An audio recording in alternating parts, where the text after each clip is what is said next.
आज हमारा टॉपिक है chemical properties of acids and bases, अम्ल एवं क्षारक के रासायनिक गुणधर्म।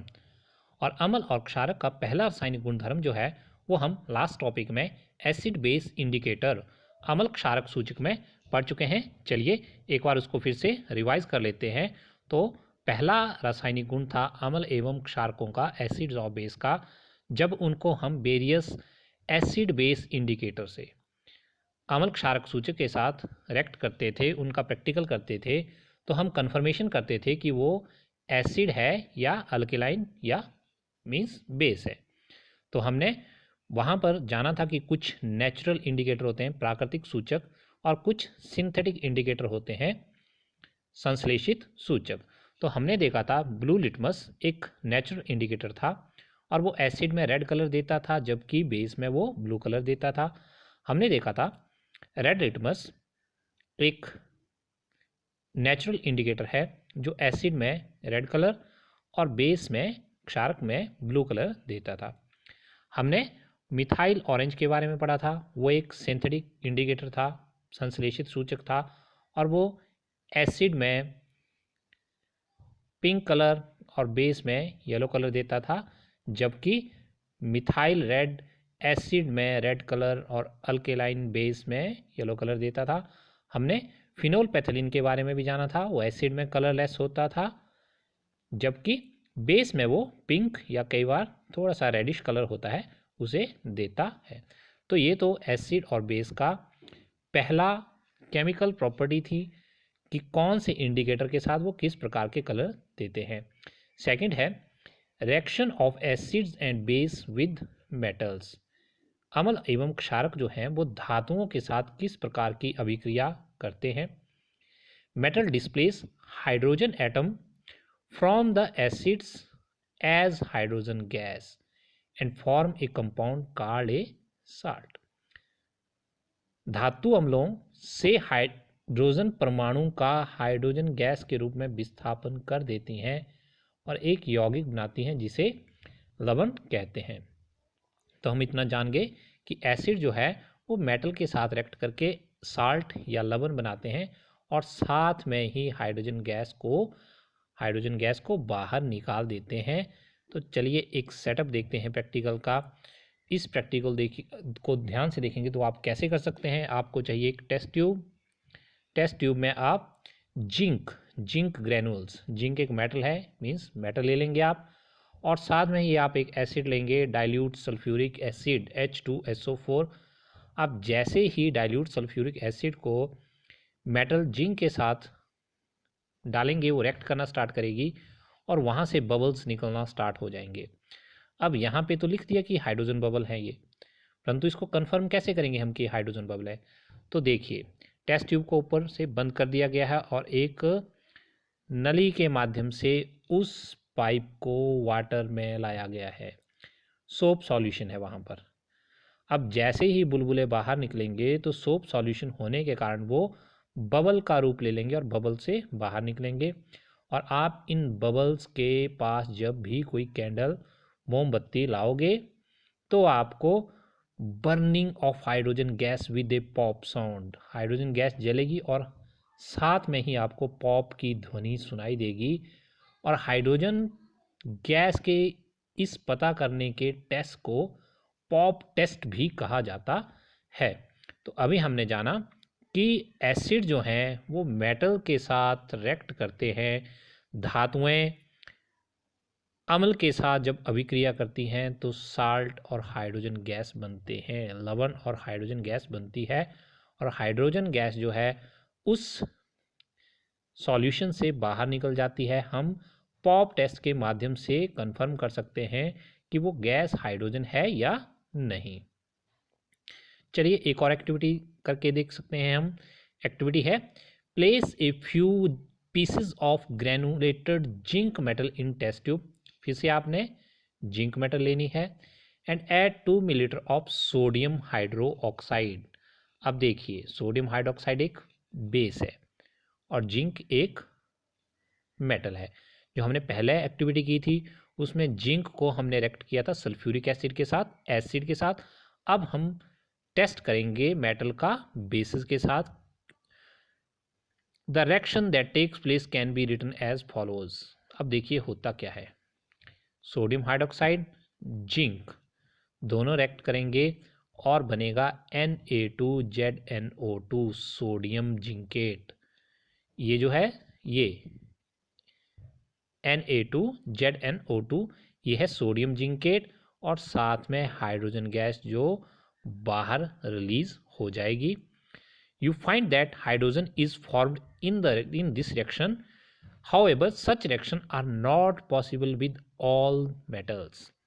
बेसेस के साथ सभी मेटल इस प्रकार से रिएक्ट नहीं करती हैं और एसिड के साथ सभी मेटल रिएक्ट करती हैं और हाइड्रोजन गैस निकलती है। तो हमने एसिड बेस की एक और केमिकल प्रॉपर्टी को जाना। चलिए नेक्स्ट केमिकल प्रॉपर्टी है reactions of metal carbonate. Metal कोई भी हो सकती है, वो जिंक हो सकता है, वो निकिल हो सकती है, कोबाल्ट हो सकता है, कार्बोनेट है CO3 and hydrogen carbonate HCO3। जहाँ भी लास्ट में CO3 लगा होता है वो कार्बोनेट होते हैं और जहाँ भी लास्ट में HCO3 लगा होता है वो हाइड्रोजन कार्बोनेट होते हैं। तो चलिए अब कार्बोनेट और हाइड्रोजन कार्बोनेट का एसिड के साथ रिएक्शन देखते हैं कि क्या होता है। तो यहाँ पर देखिए एक कार्बोनेट है, लास्ट में CO3 लगा हुआ है और यहाँ पर एक हाइड्रोजन कार्बोनेट है, यहाँ पर लास्ट में HCO3 लगा है और देखिए साथ में मेटल कौन है Na sodium. It means sodium carbonate है ऊपर और नीचे है सोडियम हाइड्रोजन कार्बोनेट। तो चलिए अब इसको हम एसिड के साथ रिएक्ट करते हैं HCl। तो जब मेटल कार्बोनेट ने एसिड के साथ रिएक्ट किया तो बना NaCl सोडियम क्लोराइड खाने का नमक, H2O water, CO2 carbon dioxide. और जब सोडियम हाइड्रोजन कार्बोनेट ने एसिड HCl के साथ रिएक्ट किया तो क्या बना, तब भी NaCl सोडियम क्लोराइड खाने का नमक, H2O जल और CO2 कार्बन डाइऑक्साइड। अब इसी तरह की रिएक्शन जो है हमने बहुत सारी पढ़ी हैं कि जब हाइड्रोजन कार्बोनेट और कार्बोनेट रिएक्शन करेंगे तो क्या होगा। एक हमने पहले रिएक्शन पढ़ी हुई थी कि जब हम कैल्शियम ऑक्साइड में वाटर ऐड करेंगे तो क्या होगा, और हमने पढ़ा था कैल्शियम हाइड्रो ऑक्साइड बनेगा। क्विक लाइम स्लेक्ट लाइम, बिना बुझा हुआ चूना, बुझा हुआ चूना। और आमतौर पर CaO चूना होता है जिसे हम बाज़ार से लाते हैं और जब चूने को हम घोल देते हैं तो वो CaOH2 बन जाता है। अब देखिए इस चूने को आपने दीवार पे फेर दिया, लगा दिया। दीवार पर चूना कार्बन डाइऑक्साइड जो एटमॉस्फेयर में बहुत सारी गैसेज हैं उसमें वो कार्बन डाइऑक्साइड के साथ रिएक्ट करना स्टार्ट करता है और बनता क्या है CaCO3 और H2O वाटर। वाटर तो भाप बन के बाद में निकल जाता है और दीवार पर चूने की एक पपड़ी बच जाती है और वो पपड़ी होती है CaCO3 कैल्शियम कार्बोनेट। क्योंकि हम पढ़ रहे थे कार्बोनेट और हाइड्रोजन कार्बोनेट के बारे में। तो देखिए कैल्शियम ऑक्साइड वाटर से रिएक्ट करके बनाता है calcium hydroxide, calcium hydroxide carbon dioxide से रिएक्ट करके बनाती है कैल्शियम कार्बोनेट। अब इसी कैल्शियम कार्बोनेट में अगर एक्सेस में कार्बन डाइऑक्साइड और वाटर से रिएक्ट की जाए, यहाँ पे C बड़ा होना था, CaCO3। CaCO3 जब कार्बन डाइऑक्साइड और वाटर से रिएक्शन करेगी तो देखिए क्या होगा। अभी मैंने आपको बताया था कि जहाँ लास्ट में HCO3 लगा होता है उसको बोलते हैं हाइड्रोजन कार्बोनेट। तो कैल्शियम के साथ हाइड्रोजन कार्बोनेट लगा है तो ये बन जाएगा कैल्शियम हाइड्रोजन कार्बोनेट। तो हमने ये भी जाना कि कार्बोनेट और हाइड्रोजन कार्बोनेट के साथ अगर एसिड को रिएक्ट किया जाए तो क्या होगा, और हमने ये भी सीखा कि हाइड्रोजन कार्बोनेट और कार्बोनेट कैल्शियम मेटल के संबंध में कैल्शियम कार्बोनेट और कैल्शियम हाइड्रोजन कार्बोनेट कैसे बनता है। लाइमस्टोन, चाक एंड मार्बल, देखिए तीन चीज़ें हैं, लाइमस्टोन, चौक जिसे हम ब्लैक बोर्ड पे लिखते हैं, एंड मार्बल संगमरमर are the different forms of calcium carbonate. ये तीनों ही कैल्शियम कार्बोनेट के अलग अलग फॉर्म्स, अलग अलग रूप हैं।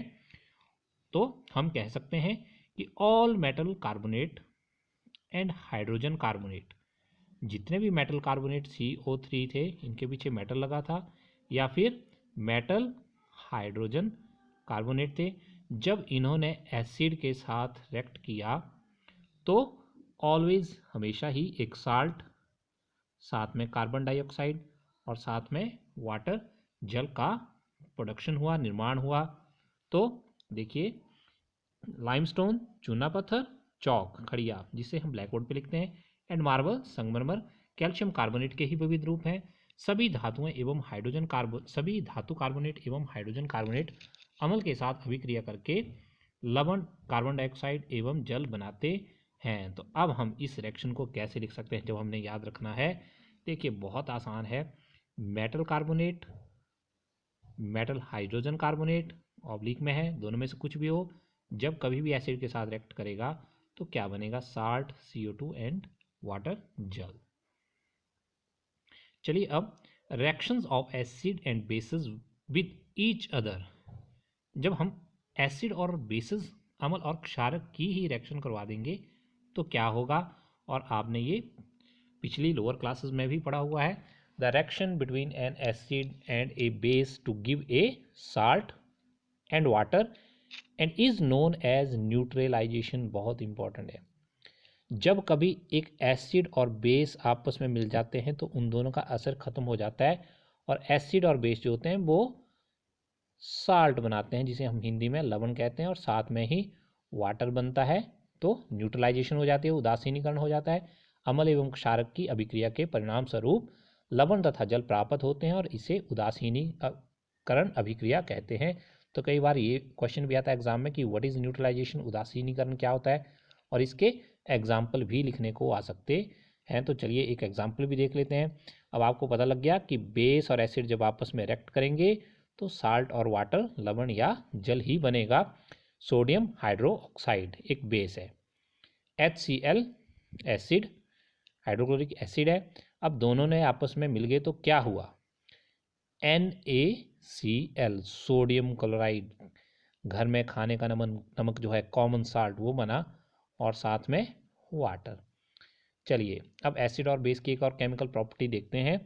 Reaction of metallic oxide with acid, metal के ऑक्साइड, हमने फर्स्ट चैप्टर में ही पढ़ा था कि मैग्नीशियम ऑक्सीजन के साथ रिएक्ट करेगा तो क्या बनेगा, MgO, मैग्नीशियम ऑक्साइड। तो जितने भी ये मेटल के ऑक्साइड हैं, अगर वो रिएक्शन करेंगे एसिड के साथ तो क्या होगा, और इसको अच्छे से समझने के लिए एक प्रैक्टिकल देखते हैं, समझते हैं। Take a small amount of copper oxide. देखिए कॉपर एक मेटल है, और उस जब वो ऑक्सीजन के साथ रिएक्ट कर देती है तो बन जाता है copper oxide in a beaker and add dilute hydrochloric acid, और बोलते हैं कि उसके साथ आप HCl की रिएक्ट कर दीजिए, CuO होगा यहाँ पे, CuO। अब आपने कॉपर ऑक्साइड और HCl को रिएक्ट करना है, और बोल रहे हैं कि क्या होगा कॉपर ऑक्साइड का, आप ये भी चेक करेंगे, and note the colour of solution. तो अभी हमने देखा रिएक्शन, चलिए अब आगे देखते हैं। यहाँ पे मैंने बताया था CuO, कॉपर ऑक्साइड और HCl जब मिल जाएंगे तो वाटर तो बाहर चला जाएगा और यहाँ बन जाएगा कॉपर क्लोराइड। तो ये रिएक्शन भी बिल्कुल वैसी ही रिएक्शन थी जैसे अभी हमने पढ़ी, एक एसिड और एक बेस मिलते हैं और साल्ट और वाटर बनाते हैं। तो ध्यान से अगर हम देखें तो ये तो एसिड था और ये कॉपर ऑक्साइड जो था it behave like a base, तभी तो एक साल्ट और एक वाटर बना। तो देखो जरा ध्यान से, the colour of solution become blue green, solution जो है उसका कलर ब्लू ग्रीन हो जाएगा कॉपर क्लोराइड के कारण, and the copper oxide dissolve, copper oxide तो खत्म ही हो गया। The blue green colour of the solution is due to the formation of copper chloride in the reaction, और ब्लू ग्रीन कलर ही कॉपर ऑक्साइड का तब बना जब कॉपर ऑक्साइड का निर्माण हुआ। विलेन का रंग नीला हरा हो जाएगा, कॉपर ऑक्साइड घुल जाएगा और कॉपर क्लोराइड का निर्माण होगा।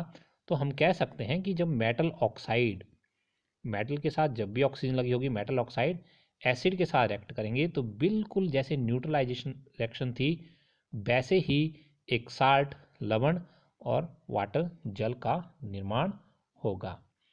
तो देखिए, अगर साल्ट और वाटर का निर्माण होगा एसिड के साथ रिएक्ट करने पे, तो इसका मतलब है कि जितने भी मेटल ऑक्साइड हैं वो किसकी तरह बिहेव करते होंगे?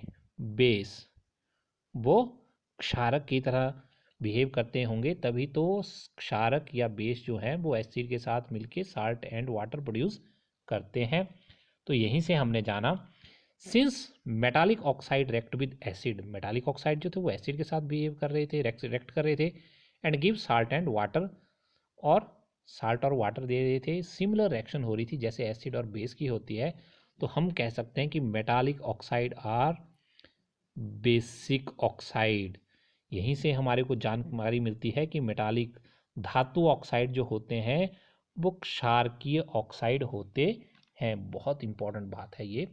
चलिए अब हम लास्ट में पढ़ते हैं reactions of non metallic oxide with base.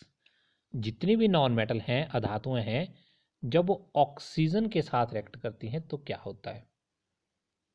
ठीक है, तो एक हमने रिएक्शन पढ़ी थी अभी जस्ट थोड़ी सी देर पहले कि कैल्शियम हाइड्रोक्साइड जब कार्बन डाइऑक्साइड के साथ रिएक्ट करता है तो कैल्शियम कार्बोनेट बनता है और वाटर भी साथ में बनता है। तो कैल्शियम हाइड्रोक्साइड तो एक बेस है। कैल्शियम हाइड्रोक्साइड क्या है? एक बेस है। रिएक्ट विद कार्बन डाइऑक्साइड, अब ये कार्बन डाइऑक्साइड के साथ रिएक्ट कर रहा है। अब कार्बन डाइऑक्साइड, कार्बन एक नॉन मेटल है, अधातु है, और उसके साथ ऑक्सीजन लगी है, तो इसका मतलब कार्बन डाइऑक्साइड यहाँ पे नॉन मेटल ऑक्साइड है, अधातु ऑक्साइड है। तो अधातु ऑक्साइड इसका मतलब जो है वो एक एसिड की तरह रिएक्ट कर रही है, तभी तो बेस और एसिड जो है वो रिएक्ट करने के बाद साल्ट और वाटर प्रोड्यूस कर रहे हैं। एक अम्ल और एक क्षारक जब मिलते हैं तो लवण और जल का निर्माण होता है। हम तो पहले से ही जानते हैं कि कैल्शियम हाइड्रोक्साइड एक क्षारक है, तो इसका मतलब जो अधातु ऑक्साइड है कार्बन डाइऑक्साइड वो बिल्कुल एसिड की तरह बिहेव कर रही होगी, तभी एक लवण और एक जल का निर्माण हुआ। तो अब हमने देखा कि कैल्शियम हाइड्रोक्साइड एक बेस था, क्षारक था। It react with carbon dioxide, carbon dioxide probably पक्का एसिड की तरह रिएक्ट किया उसने, और तब जाके एक साल्ट और वाटर की फॉर्मेशन हुई। Since this is similar reaction to between a base and acid, we can conclude that non metal oxide are acidic in nature. देखिए बहुत इंपॉर्टेंट है। अभी हमने जाना था कि जितने भी मेटालिक ऑक्साइड होते हैं, धातु ऑक्साइड होते हैं, वो नेचर में बेसिक होते हैं, क्षारकीय होते हैं।